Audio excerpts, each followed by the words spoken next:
네, 아침부터 아주 흥미로운 기사가 눈에 띄어서 이건 한번 간만에 좀 비판적인 분석을 한번 해봐도 좋을 것 같아서 영상을 제작하게 됐습니다.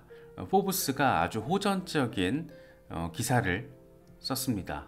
무려 20개 코인을 좀비 코인 프로젝트라고 선정을 했습니다. 네, 이게 사실 3월 말에 쓰여진 기사더라고요. 그런데 이제서 좀 관심도가 생기면서 여기저기서 지금 기사를 쓰고 있는데, 먼저 포브스가 선정한 20개 코인, 이 좀비 코인, 좀비 코인에 대해서 리스트를 좀 살펴보면 XRP, 에이다, 비트코인 캐시, 라이트코인, 인터넷 컴퓨터 프로토콜, 이더리움 클래식, 스텔라 루멘, 스택스, 카스파, 팬텀, 모네로, 알위브, 알고랜드, 플로우, 멀티버스 X, 비트코인 SV, 미나, 테조스, 이오스까지 20개 코인을 실제 사용 사례가 없는 좀비 코인 프로젝트다, 이렇게 선정을 해버렸습니다.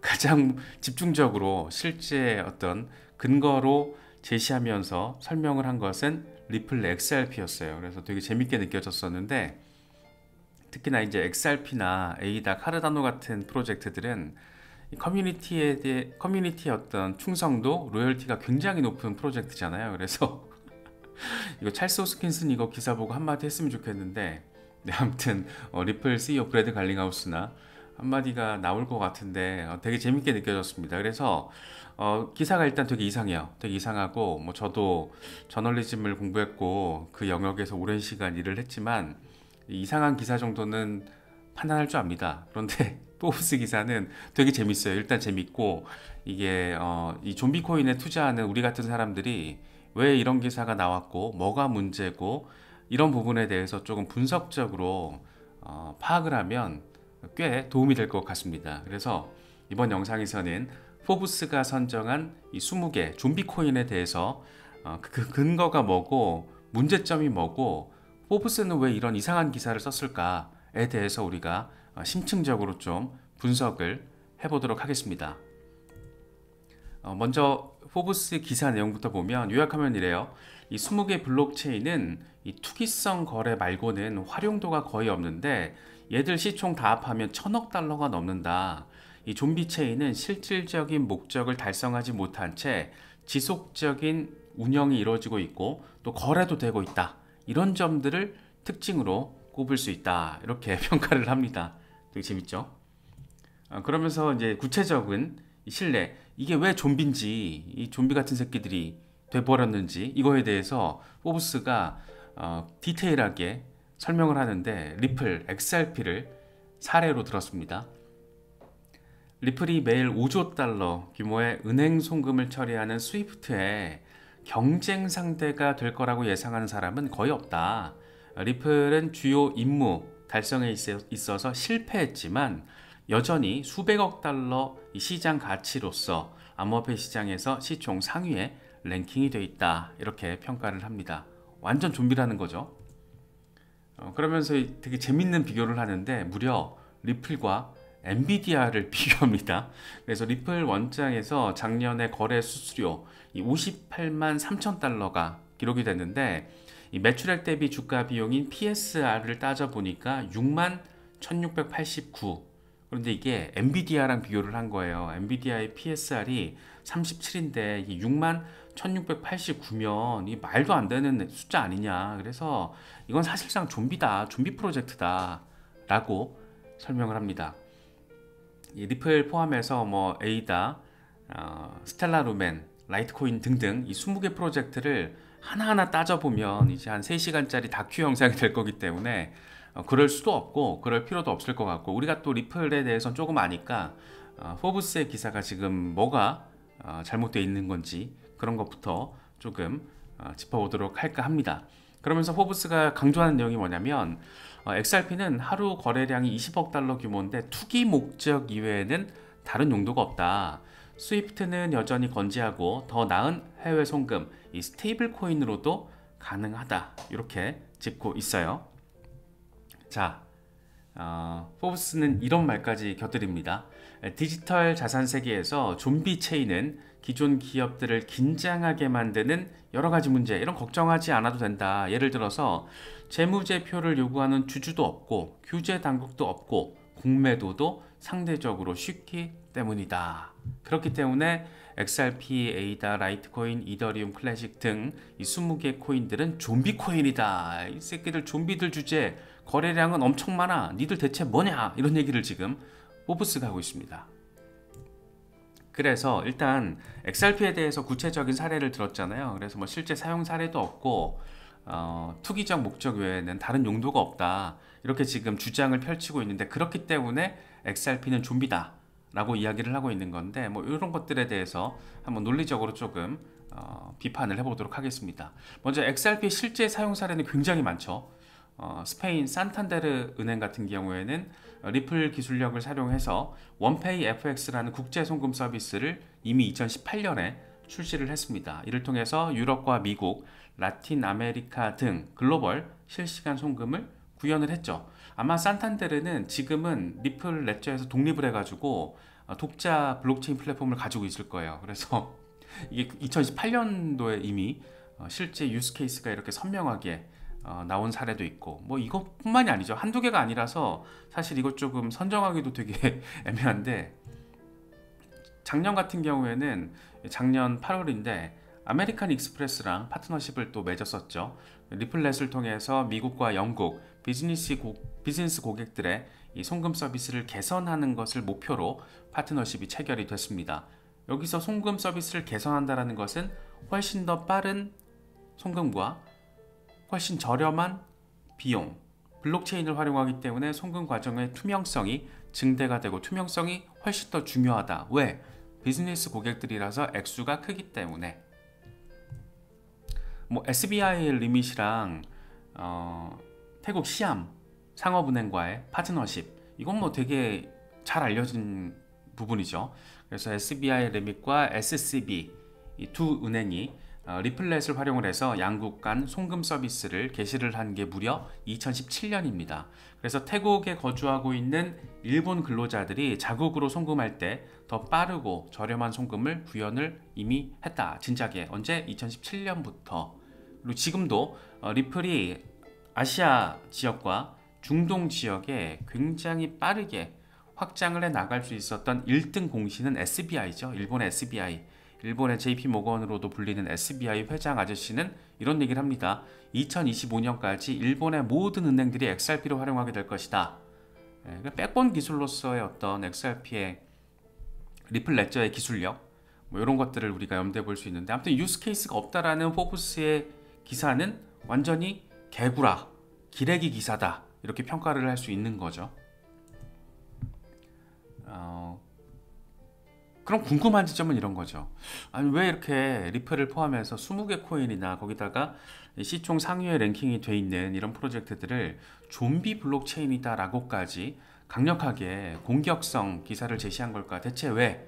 이런 것들을 한번 생각을 해봐야 되는데, 거기다가 잘못된 근거를 통해서 실제 사용 사례가 굉장히 많은데 왜 이렇게 사용 사례가 없다라고 단언을 하면서 이런 구라성 기사를 올리는 걸까에 대해서 좀 생각을 해봐야 되는데, 먼저 리플 같은 경우에는 사법 리스크가 있기 때문에 SEC와의 소송 이슈가 지금 3년 넘게 진행이 되고 있기 때문에 이 투자 불확실성이 커지고, 이를 통해서 미래 의구심이 증폭된 상황, 그렇기 때문에 기대치와 현실 사이에서 차이가 존재하고, 초기에 존재했었던 기대치가 사실 지금 상황에서는 실제 성과가 부족하다라고 평가할 수 있기 때문에 이렇게 공격을 하는 게 아닌가, 뭐 이런 부분을 일단 생각을 해볼 수가 있고, 또 한 가지는 이 새로 등장하고 있는 경쟁 기술 프로젝트와 비교했을 때 상대적으로 관심도가 낮은 건 또 사실이잖아요. 그래서 그런 부분들을 통해서 좀비라는 어떤 강력한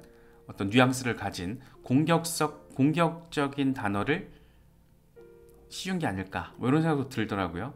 하지만 이제 리플 같은 경우만 보더라도 국제 송금, 또 유동성 제공, 이런 것 등 실제로 활발히 활동을 지금 하고 있고, 여러 금융기관과의 파트너십, 이런 걸 통해서 가치가 증명되고 있다. 그렇기 때문에 XRP가 제시하고 있는 비전 자체, 그러니까 리플랩스가 제시하는 비전 자체에 대해서 여전히 기대감을 가지고 있는 사람들이 있는 거죠. 뭐 저 같은 경우에도 XRP에 대해서 굉장히 크게 투자를 하고 있는 포지셔닝은 아니지만 되게 기대는 하고 있거든요. 궁금합니다. 그 기대감이라는 게 궁금한 지점이 저는 되게 강해요.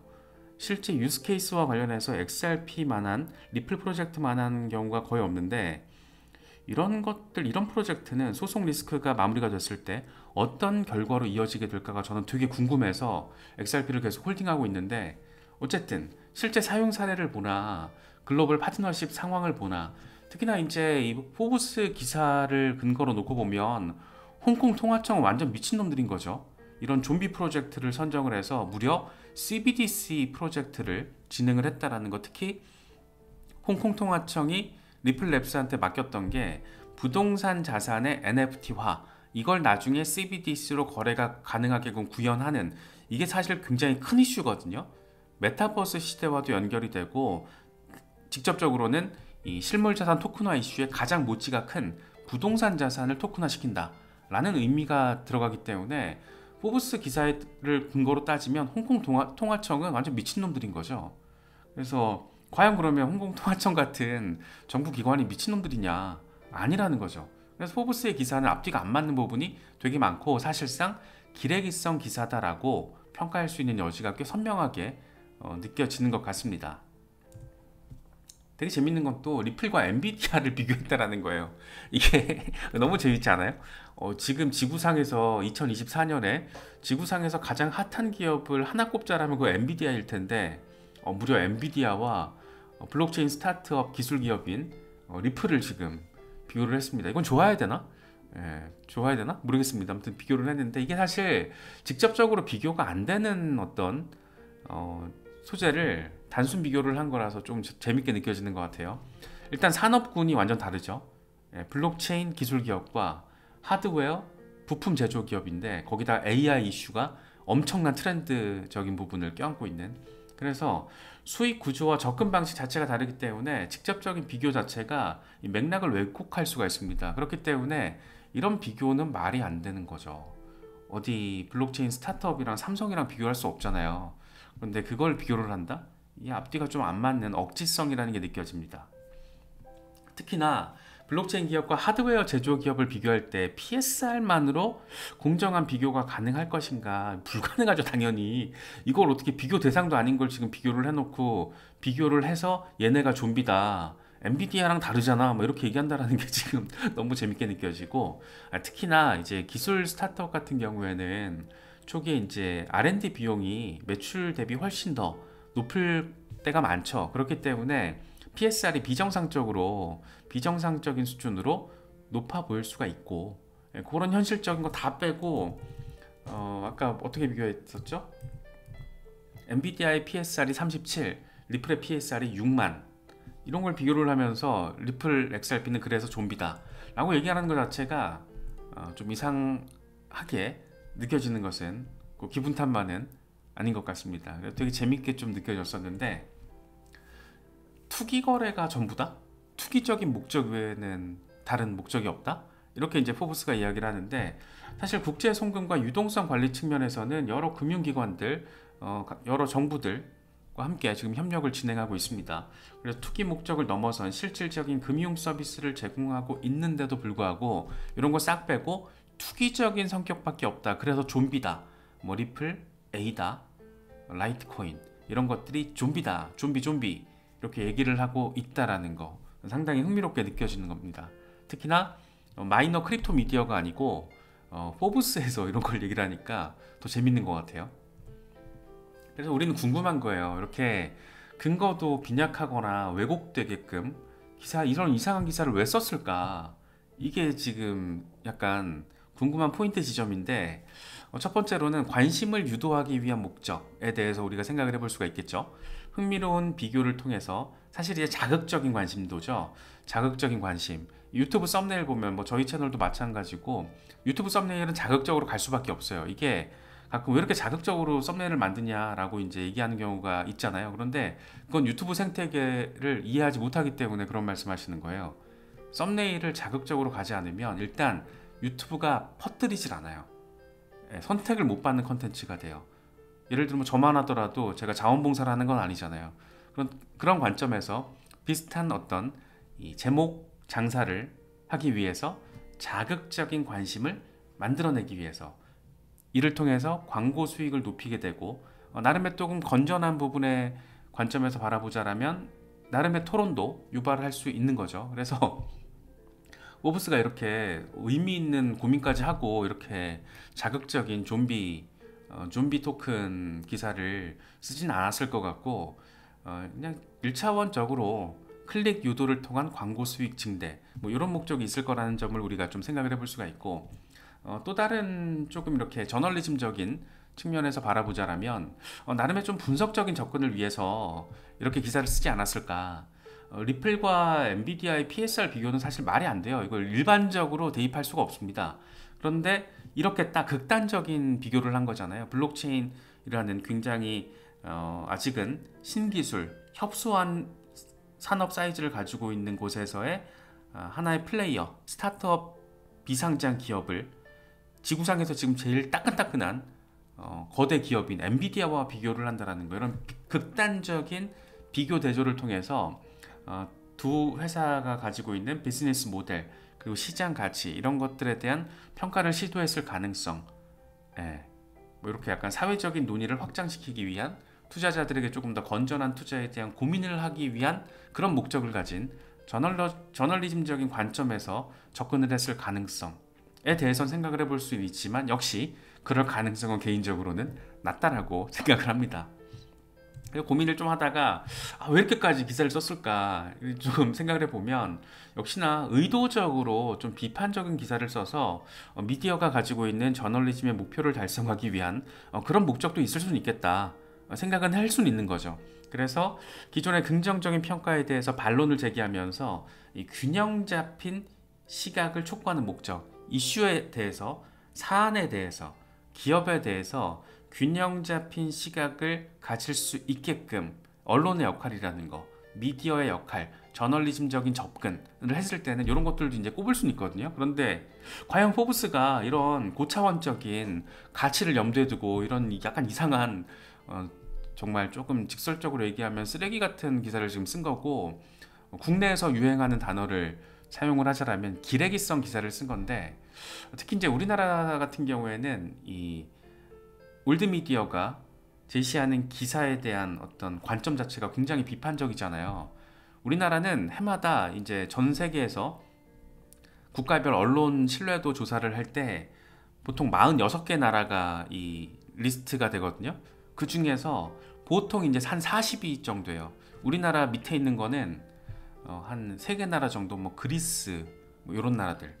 그래서 후진국 한 3, 4개 나라가 밑에 깔려 있고, 그 다음에 이제 우리나라예요. 그래서 거의 만년 꼴찌권인데 그만큼 신뢰도가 낮다라는 거죠. 그래서 기레기 이슈와 관련해서 또 우리나라 사람들이 굉장히 어떤 이 비판적인 시각을 대부분 가지고 계세요.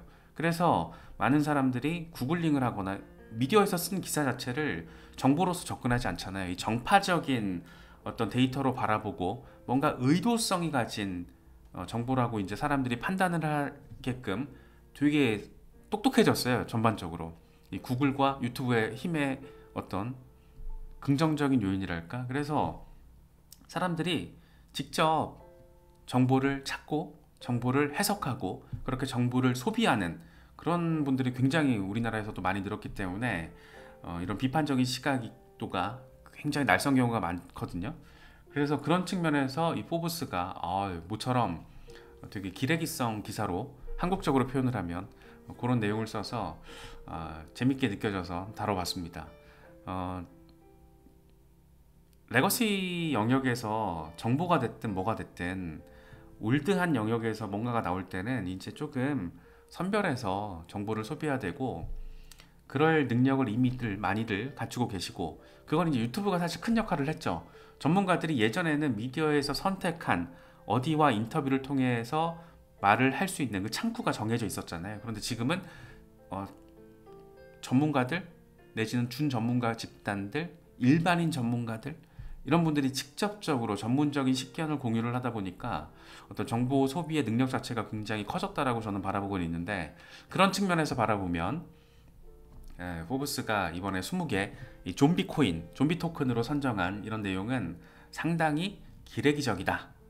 쓰레기 정보로 봐야 되지 않을까. 뭔가 근거라도 저희가 리플에 대한 어떤 포브스의 주장을 지금 논리적으로 깼잖아요. 그게 다 잘못된 정보다라고 깼는데, 그런 측면에서 바라보자라면 상당히 흥미롭습니다. 상당히 흥미롭고, 이런 얘기들이 나온다라는 건 지금 뭐가 있다라는 거예요. 포브스가 나사가 지금 풀려가지고 이런 기사를 썼을 가능성도 있지만, 뭔가 특정 의도, 우리가 이렇게 일반적으로 생각해 볼 수 있는 이런 거 말고 뭔가 있을 수 있는 거예요. 그래서 그게 뭔지 되게 궁금한데, 아무튼 저희 채널에 XRP나 에이다 카르다노 그리고 이더리움 클래식 이렇게 투자하고 계신 분들 많이 계신 걸로 알고 있는데, 이 좀비 코인에 투자하고 계신 분들, 저 포함해서 이 좀비 투자자들 각성하시고, 여러 가지 이런 내용들도 비판적으로 바라보시는 어떤 습관들, 그런 것들을 조금 만들면 좋겠다라는 차원에서 이번 영상을 조금 준비해 봤습니다.